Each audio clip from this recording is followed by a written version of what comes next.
네, 이번 주 121화도 순자님 리뷰로 시작해 보도록 하겠습니다. 현재까지는 영식님과 뭔가 메이드가 되어가는 분위기죠. 그런데 순자님 표정이 썩 밝아 보이지는 않습니다. 지난주 영식님과의 데이트 후 영식님에게 10점 만점에 7점을 주면서 더 대화를 해보고 알아봐야 하지 않나라는 여지를 남겨뒀는데요. 그 정확한 이유에 대해서 이번 주 밝혀지는데요. 오전에 영수님과의 대화에서 보면 영식님은 다정하고 섬세하고 이런 건 다 좋은데 뭔가 재밌지 않다. 그래서 더 혼란스럽다. 평생을 연애한다고 치면 웃기지 않는다. 그럼 나 맨날 이렇게 가만히 있고 슬프지 않을까라고 솔직하게 이야기를 합니다. 그러면서 영수님이 현재 4명에게 호감이 있는데 그 중에 순자님도 있다라고 하니 순자님은 대뜸 아 정말 영광이에요. 다행이야 라고 대답하는데 여기까지 끊어서 한번 볼게요. 우선 영식님에 대한 속마음을 털어놓는 건 뭐 그럴 순 있다곤 하더라도 그 상대가 영수님이라는 게 좀 아쉽더라고요. 사실 순자님과 영수님은 개인적으로 대화를 나눈 건 오늘이 첫 자리인데 영식님에 대한 아쉬운 부분들을 굳이 같은 여자 출연자들도 아니고 왜 하필 영수님이냐. 전 2가지 이유가 있다고 보는데요. 첫 번째는 영수님 스타일이 모든 여성 출연자들에게 서스럼 없이 다가가서 말도 걸고 약간 끼가 있잖아요. 웃음 코드도 있고. 그래서 그런 영수님이 대화 상대로 편했을 수도 있다. 그리고 2번째는 영수님에 대한 개인적인 호감이 있기 때문이다라고 봅니다. 그 호감의 정도가 영식님보다 크다라고는 단정할 순 없지만 현재 순자님이 원하는 그림은 영식님과 고착화되어 가는 이 관계가 지금 부담스럽기 때문에 현재 본인이 알아보고 싶은 소위 말해서 재밌을 것 같다라는 남자 출연자가 영식님을 포함해서 4명이죠. 영수, 영철, 광수님. 그래서 이 중 누군가가 내게 호감을 가지고 다가와 준다면 영식님에게서 한 발 떨어져 자연스럽게 다른 사람과도 어떤 접점을 형성해 나갈 수 있는 구실이 만들어진다는 겁니다. 그래서 어쩌면 처음 대화를 하는 영수님 앞에서 영식님에 대한 솔직한 심정을 털어놓을 수 있었지 않나 하는 생각이 들더라고요. 그리고 영수님이 순자님에게도 호감이 있다라고 말할 때 순자님의 얼굴 표정을 보면요. 정말 환하게 웃더라고요. 비유가 적절한지는 모르겠지만 비유를 하자면 숨막히는 갑갑한 상황에 놓여있는 자신을 이 사람이 꼭 구해줄 수 있지 않을까 하는 밝은 표정으로 아 정말 영광이다 정말 다행이다 라고 이야기를 하는데 왠지 좀 씁쓸하더라고요. 그냥 그렇다 하더라도 굳이 영식님에 대한 이야기를 부정적인 표현을 써가며 혼란스럽다 재미없는 사람이다 이런 말을 영수님한테 할 필요가 있었을까 하는 거죠. 그만큼 영수님한테 시그널을 주고 싶은 마음도 있지 않을까.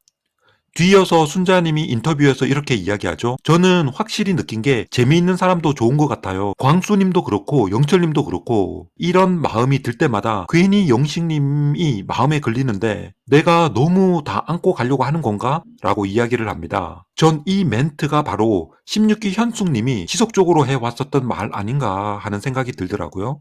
지금 아직 초반이라 모든 사람들을 다양하게 다 알아보는 게 당연하고 맞는 말이지만 이런 간보기 전략이 중반 또는 후반까지 계속 이어지게 된다면 결국에는 16기 현수꼴이 나지 않을까 살짝 우려가 되더라고요. 왜냐하면 아직 영식님은 순자님이 첫인상도 그렇고 첫 선택 그리고 이번 남자들의 2순위 선택에서도 3차례에 걸쳐서 순자님이 원픽이다라고 확고하게 말하고 있는 상황이기 때문에 그럼 영식님의 마음이 어느 정도 부담이 된다면 영식님에게 적당한 선에서 신호를 줄 필요도 있지 않을까라는 생각이 듭니다.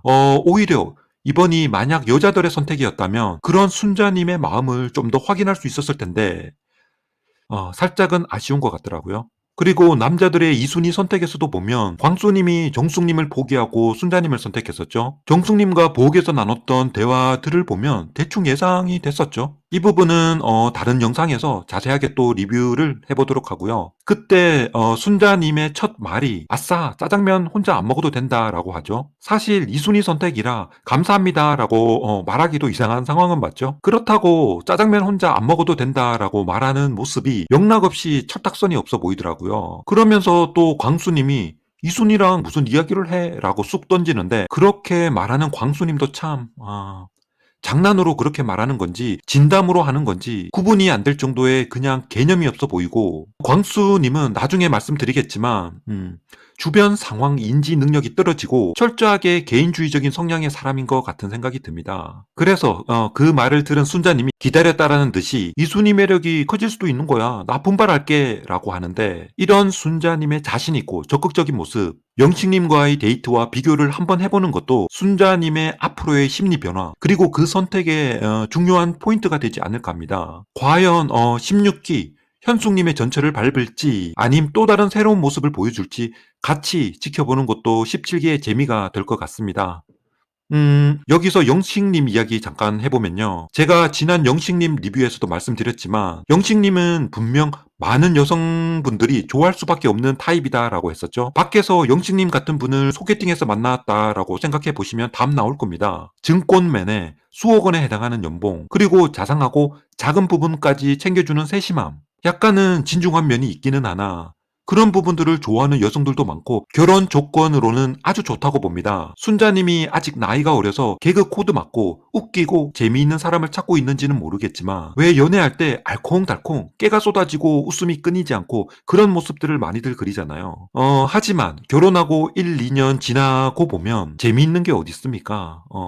그냥 서로 말없이 챙겨주고 위해주고 세심하게 돌봐주고 그런 사람이 진국인 겁니다. 순자님이 그렇게 말했잖아요. 영식님과 평생을 재미없이 살아가는 그런 자신의 미래 모습을 그려보면 답답하고 한숨 나오는 그런 모양새로, 이유는 두 가지라 봅니다. 그냥 아직 어리거나 연애 경험이 적거나, 현실을 보면 객관적으로 순자님의 조건들을 보더라도 밖에서 영식님 같은 사람을 쉽게 만날 수는 없다. 이게 제가 보는 팩트입니다. 현재 옥수님을 비롯해서 영자님, 정숙님, 순자님까지 해서 4명의 여성분이 영식님을 원픽으로 지목한 상태인데, 이것만 봐도 영식님의 다정하고 세심한 면이 많은 여성분들은 끌릴 수밖에 없다라는 겁니다. 이번 기수에 의사도 2분이나 있음에도 영식님이 그 속에서 경쟁력이 있는 것도 영식님의 성품이나 세심한 성격 등을 같은 여성 출연자분들은 겪어보면서 볼 수 있지 않나 하는 생각이 듭니다. 영수님과 비교해서 좀 그렇지만,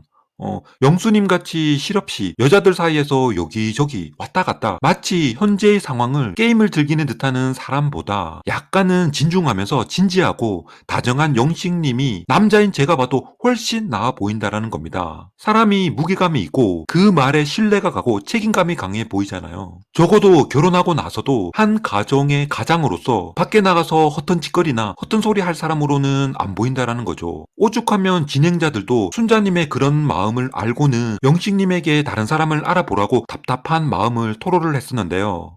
그래서 그런지 아마도 앞으로도 순자님이 원픽으로 영식님이다라고 하면 왠지 약간은 의무감 또는 방송을 의식해서 라는 의심 아닌 의심이 들 수밖에 없을 듯하고, 마음속 본심은 회가 거듭할수록 서서히 밝혀지지 않을까 합니다. 그래도 아직은 초반이니까 충분히 그럴 수 있다고 이해가 되기는 하지만, 그냥 순자님 얼굴을 보고 있으면 약간 쎄하다는 생각이 많이 들거든요. 순자님 인터뷰할 때 모습들 보시면 눈에 초점이 일단 흐리고 말할 때 입꼬리가 자꾸 올라가는 모습들에서 장난기가 많아 보이고 말에 무게감이 없어 보입니다. 그래서 전체적으로 사람이 가볍고 신뢰감이 없어 보이거든요. 그리고 변덕이 심하지 않을까 하는 인상도 심어주더라고요. 저도 외모로 평가하는 건 가급적 자제하려고 하는데, 나는 솔로 리뷰만 장시간 하다 보니 얼굴이나 옷차림만 봐도 그 사람의 성향이나 성격이 보일 때가 많고 또 맞는 경우가 더러 많았었거든요. 특히 지난 15기 상철님이나 16기 영철님 나왔을 때 옷 스타일이나 얼굴 보고 제가 첫 리뷰 때부터 정말 쎄한 사람이다 라고 했었는데, 끝까지 사람은 변하지 않더라고요. 정면으로 보이는 팔의 문신, 그리고 분에 맞지 않는 고가의 가방들, 말할 때 흐릿한 눈의 초점, 그리고 입꼬리, 그럼에도 한편으로는 이런 저의 편견들이 이번 17기 순자님을 통해서 깨지기를 기대를 해보도록 하겠습니다. 자, 오늘 순자님 리뷰는 여기서 마무리하도록 하고요. 다음 영상에서 돌아오도록 하겠습니다. 감사합니다.